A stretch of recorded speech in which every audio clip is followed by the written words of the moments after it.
Chapter 3, Chartering Projects. Here are the topics that the chapter goes over or considers. Remember, this little overview is just that, an overview. It's not a substitute for reading the chapter. So make sure you read the chapter before you attempt the assignments and those types of things. But anyway, we'll brush on all of these in the next few minutes. So here's the PMBOK, again, Project Management Book of Knowledge Guide to 6E coverage. So it's how charters are interwoven into the project management methodology. Here's the core objectives for Chapter 3. Describe a charter, its critical role, various elements of a charter, and they're going to vary slightly from type of project. Project sponsor and the work with the team, develop realistic, achievable project charter. So it's usually a group effort, not just dependent upon one person. And then I'm not going to cover the Microsoft project, but if you are interested in more application of these things, then PM is what you probably want to study. But that's kind of beyond our scope. Project management, Microsoft project. Agile objectives. The differences, we'll touch on that as well. So here's what's a project charter. Well, it's really kind of a manifesto or a working document that details, it's in software you'd call it metadata, meaning it's information about the information. So it specifies all kind of the working areas of a project. So the testimonial, definition, and the life cycle. Here's an example from Ball Aerospace. At Ball, we increase stakeholder buy-in by addressing and thinking about things up front. With the agreed upon charter, this gives the project team guidance to effectively plan and execute the effort. So again, the whole point of this, the why do this is, well, what exactly do we want to have happen? And this is a communications tool for sure.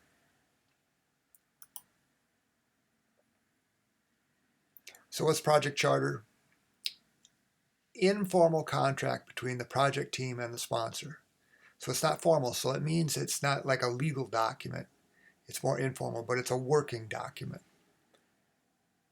Two or more parties cannot be arbitrarily changed. I mean, there's a change process or methodology.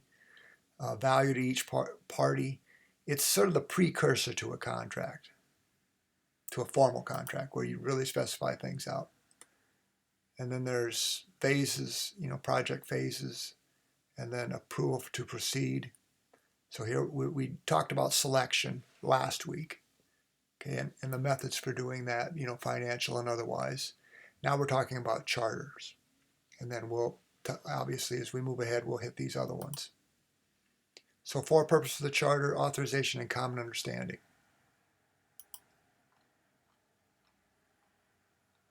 So you look at these purposes, what's the underlying value added that a charter gives, and that's authorize a project manager to proceed. It's like, okay, get started. It's an authorization tool. Help the project manager, sponsor, and team members, if any, are already assigned, develop a common understanding of the project. Help the project manager, sponsor, team members commit to the spirit of the project. Quickly screen out obviously poor projects. So again, it's got more than one function going on. And you can identify things that maybe didn't show up in the financial analysis and screening process. Authorizes the project manager to move ahead to a more official status. Common understanding, teamwork develops, because you're drawing a project team when you're doing this. So trust, communication, it's an agreed upon document, just like any contract might be, or even a pseudo contract. You have to, it's to spell out agreements and understandings. So when's a project charter needed? Well, it's going to be needed in any level of complexity. But for our purposes, we're going to use it to do as exactly the definition lets us know, but it's um, project methods can be scaled, very simple to very detailed. Um, project prefers Manager prefers using details that are enough to develop a common understanding. So it's kind of like it's not too much, but not too little. It's like the Goldilocks one. It's not too hot, not too cold. It's just right. And again, there's judgment calls as there are with anything in business. Here's a good matrix of what's going on here. Methods that can be scaled from very simple to very detailed again, but different resources, little, moderate to significant. When they talk about FTEs, it's full-time employees is what they're dealing with there. Typical elements in a project charter. Now, these aren't specific to every project, but these are a good kind of a running list or a good starting point. So the title, the scope overview, the business case. Business case is the reason we're doing this. It's gonna what's it? Why are we doing this? What's it going to do for our organization? The background, milestones, and schedule. So milestones are when things should be done or completed. In order to hit a milestone, there has to be acceptance. So was it completed satisfactorily? What are the risk assumptions, constraints? Resource estimate, stakeholder list, team operating principles, lessons learned, signatures and commitments. And here are elements of a charter. So scope overview, business case, background. So what, why, when, what, how much, who, very basic things. And again, you could use this for any kind of project. Unique and meaningful title, something that's very descriptive, okay, and sets it apart. So they call it naming convention, so likely an organization would have a common sort of way to do that. So scope overview, used to help scope creep, or the project gets bigger, bigger, bigger. Uncontrolled expansion to what was agreed upon. Scope just is that we don't want to go outside the bounds of our scope because it can get too hard, too difficult to manage, and we get in uncharted territory, and that's when costs and risks go up. So the business case answers the question, why are we doing this? What's the justification? Might be high-level cost-benefit estimates, but it makes the case. What's the background? This might be optional, but it might be helpful to have in there. How did this come about? Why are we doing this now? Those types of kind of framing information. Milestones, schedules, sort of like in construction, maybe foundation poured, tested, or approved, or inspected. That might be a milestone because we can't do much in construction without a foundation, right? So they're critical points in the project. Risk assumptions and constraints, we've kind of talked about that a little bit. Positive risk can be considered an opportunity, plan to capitalize on it. We've got this opportunity, but it's still, there's no guarantees necessarily. Resources, what are we going to need to make this come to life? Now remember, it's an estimate, so it's preliminary. The budget's preliminary at this point. Who are the stakeholders? Who have a stake in this working? Who wants to see this, the fruit of these labors come to be? Team operating principles. We're looking here to put our arms around a group that's going to be cohesive, interact well, cooperative. We're team building. Who should be on this project and who shouldn't? And you really want to be careful about that because a project team, just like any team, is only as good as the sum of its parts. Meaning individuals could be fantastic all-stars, but if they don't have a team around them, they might not be able to exercise that ability. So lessons learned, kind of takeaways is another way to say that. What did we learn? What we've done that might be in the past that we can use for this one? Those are really good things to keep track of.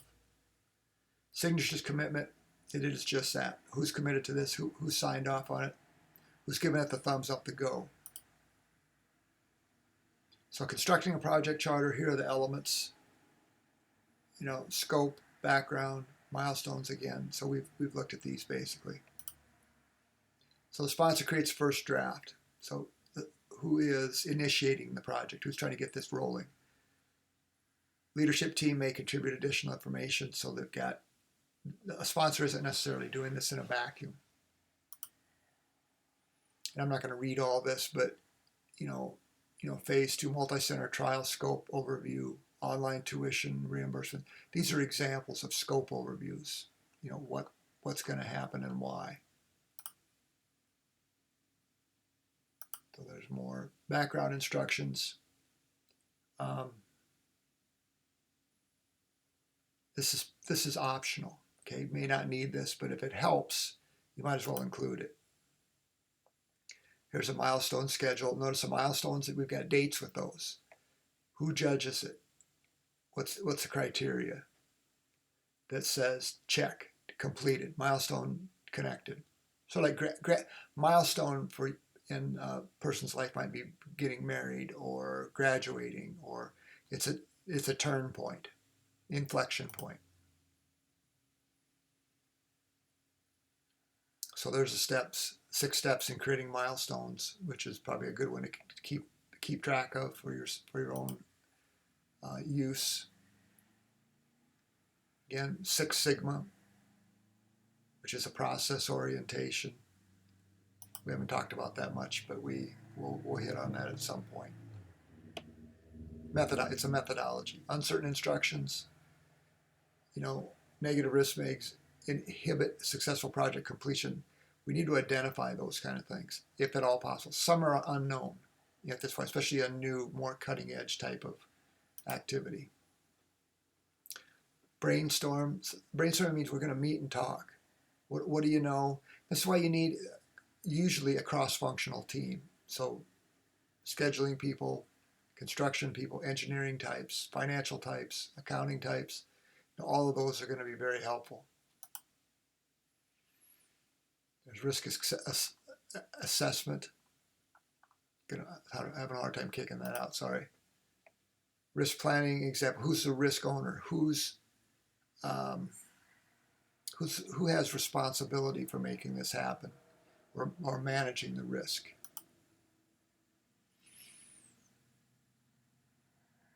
Crude estimates, people, equipment, space, money needs. Again, this is just these are very rough kind of generalizations at this point. Money, people, a breakout session, we're going to review what's going on and where we're headed. Stakeholder list example. Identify everybody that's got a stake in this. Determine most important stakeholders. So if they're key, they're going to rise to the top communication-wise for sure. All right. Team operating principles. When will meetings be conducted?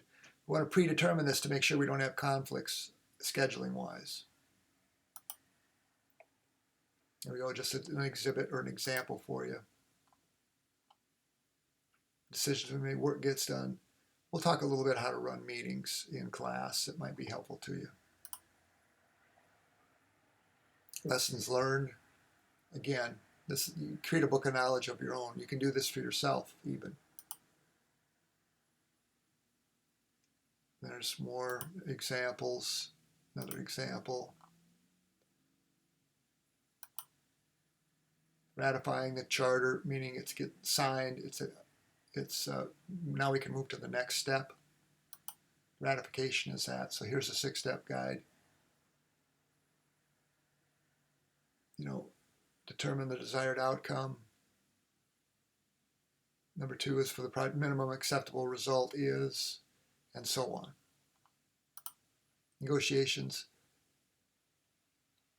There's always going to be a give and take. That's when they say pervasive, that means it's everywhere. Because it's communication, and projects kind of seek their own level from time to time, meaning there are unintended roadblocks, or you might pick up speed unknowingly, and then but everything's on a schedule, so you have to be aware of that, the effect that that might have. Even getting done early might have an effect that might be suboptimal. Not usually, but you just never know. So stakeholders, we want to look at that primary charter, proactive, align with the customer by understanding what the vision is. Who's on the team roles and methods, life cycle, the agile, adaptive, we're going to look at that here in 2 seconds, planning, measurement. So things we've talked about before, no uncertainty. This is what I want to get to. Plan-driven, agile. So plan-driven, formal charter, agile, it's informal, meaning it's more understood that it's going to have to be adaptable. So as you work through these, that should help you. But there's a good cross-reference chart there.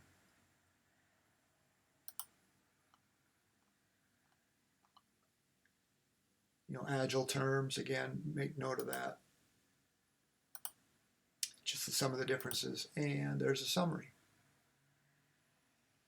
So as you read the chapter, try to place yourself in the mindset of a group of people working on this. And you get a little in-class participation in this as well. So anyway, hope all is well. I will see you soon.